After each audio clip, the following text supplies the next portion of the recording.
Hello and welcome to Transfermarkt TV. I'm Manu Ved, he's Stefan Bienkowski, and today we're talking about Folarin Balogun, the Arsenal striker who's currently out on loan at Stade Reims in Ligue, where he is the second highest scorer behind a certain Kylian Mbappe and Jonathan David.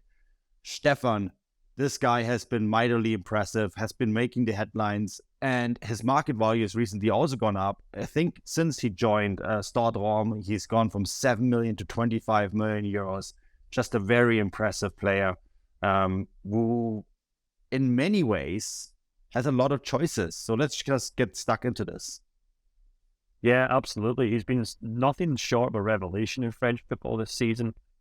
Just to kind of offer some context, at Rome, they obviously lost Kylian, who's a fantastic young striker who decided to move on to PSG. And Balogun's really done a great job of kind of filling in for what was considered one of the most promising young strikers in French football. Yeah. And he's scoring goals for fun, to be perfectly honest with you. So far this season, he's got 18 league goals and 3 assists in 29 games. If you kind of balloon that out to goals in all competitions, it's 19 goals and 3 assists. In 31 games, and it's so interesting to see how he has managed to do this because his background has obviously been in English football. He came through Arsenal, where he was on loan at a number of clubs and done reasonably well, but was never really able to kind of prove himself at Arsenal and kind of nailed down a first team starting spot. But he's moved to French football. He's moved to the top flight there. And all of a sudden, he's making headlines. And as we kind of talked about in the most recent market value update, we saw his market value almost double. He certainly has more than tripled since he left Arsenal to play in Ligue. And we've now kind of got ourselves in a situation where people are getting quite excited about what happens to the end of the season. Nonetheless, Arsenal fans who will probably be really intrigued, but also perhaps a little concerned that they might not be able to hold on to this guy. Yeah, Balogun has said he's only going to come back if he has a guaranteed starting position. And this is something that he's been very, very firm on. Obviously, that's going to be an issue because Arsenal have Gabriel Jesus, they have Nketiah, two strikers who, have been very important for the club. Of course, Jesus missed some time of injury, but still, he was signed for a lot of money from Man City. So there isn't necessarily a way for him to come back and have a starting position right away, which then, of course, means there has been a ton of transfer rumors surrounding this striker, Stefan. Yeah, absolutely. If I'm not mistaken, the most recent ones would be, just to rhyme off some, there's Inter Milan, AC Milan, Marseille and Monaco, obviously two big Ligue 1 clubs who have probably seen plenty of Balogun this season in the flesh, and, they obviously wouldn't make any qualms about picking him up from Reims for the right price. But perhaps the most intriguing one for me is RB Leipzig have kind of joined the list of clubs in the last couple of weeks. Of course, Leipzig know Ligue 1, they know French football extremely well. A number of the players that not only are currently in this team, but also probably the biggest stars who've moved through the club have been scouted initially from French football. I know Balogun's technically comes from an English background, but obviously, I'm sure RB Leipzig scouts have been watching him extensively this season. And this seems like the kind of perfect profile for them. A young player who perhaps hasn't maybe made the initial step up they was hoping for, but still has plenty of potential. And kind of look at the fact he's got a contract at Arsenal until 2025. It makes you kind of wonder if, maybe Arsenal aren't exactly willing to let him go entirely. They maybe don't have space to offer him first-team football next season, but they probably wouldn't mind the idea of kind of making some sort of compromise with a club at Leipzig where they say, you sign him for 25, 30 million euros. We have some sort of buyback clause or, a percentage of, its future fee. And, that's the kind of deal that Leipzig are also quite happy doing with these clubs. And they're also got a great track record of producing young players and developing them and then usually selling them back to the Premier League at a premium. So I think there's a lot of options open for Balogun. And, least of all the fact that probably he won't be moving back to Arsenal. So he's got a number of these clubs to look forward to.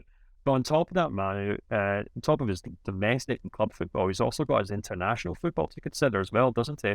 Yeah, he does. There's a lot of options here. Maybe quickly before we move on to the national team, I think it's interesting that Leipzig also seem to be interested in Jonathan David. So they're keeping their options open. But yes, you're right. There's also a lot of options regarding his national team future. he was recently not called up by Southgate for the March break. He then went on Instagram, left a post suggesting that he isn't appreciated there. He might have to go somewhere else. Then was not with the U21 England squad because of quote-unquote injury. And the next thing we found out, he was here in the States, in Orlando, where the U.S. men's national team also happened to be, right? And he took in a Orlando Magic basketball game. He also visited the New York Yankees, who were in training camp down in Florida. And he was in contact with U.S. men's national team interim head coach Anthony Hudson about a possible switch to the U.S. men's national team, because he has an American passport because he was born in the United States to Nigerian parents before he grew up in England, right? Would be a one-time switch, so this is obviously something that he has to consider. If he does make the switch, that's it. He couldn't switch back, right? He would have to file that switch with FIFA.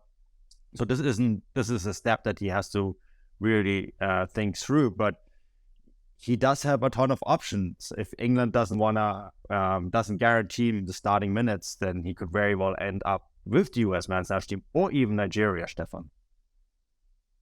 Yeah, absolutely. And I guess that's obviously a huge decision for any player to make, but from a kind of coldly cynical point of view, you can certainly see the kind of commercial opportunities that would open up if he decided to play for the US men's national team. I'm not suggesting for any minute that, the type of passport that a player has dictates how valuable it is to a club, but there's so many American owners in the Premier League. There's so much intrigue in young American players because of how they sell back in the United States, which is obviously a hugely emerging market for Premier League. And if Balogun is obviously sitting up front for the, flying the flag for America at international tournaments, then you can see why in the future he can become extremely valuable to Premier League clubs.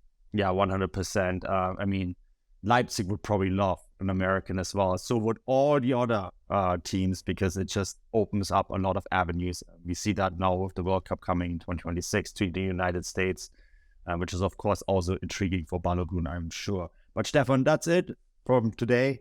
I hope that you enjoyed this content, enjoy all the other content. Head to Transfermarkt as well. There's tons and tons to discuss when it comes to Balogun. We have the rumor mill. You can get stuck into that and discuss maybe which club he should go next to. Anyways, tons of stuff for you to find on Transfermarkt. So go check it out now. We'll be back soon with more content. Until then, cheers and bye-bye.